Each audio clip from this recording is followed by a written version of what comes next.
pag mag-inject ganita mga ka-farming, dili jud pwede nga usara ka needle ang atong gamiton. Dapat duha jud.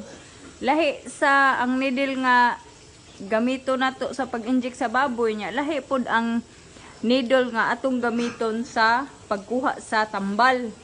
I mean tambal sa vitamins or bisan sa tambal. Nya ato jud nang ihumol og ininit tubig.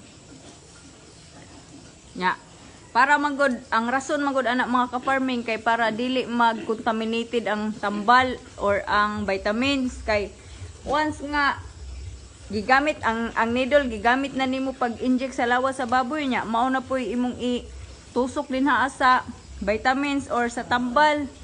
Possible anak mga ka-farming mawalay kanang effect ang tambal kay mag-contaminated man siya. So muna siya mga ka-farming ang among kanang pamaagi dire niya ihumol jud namo na sa kuan sa ininit tubig, usa na mo gamiton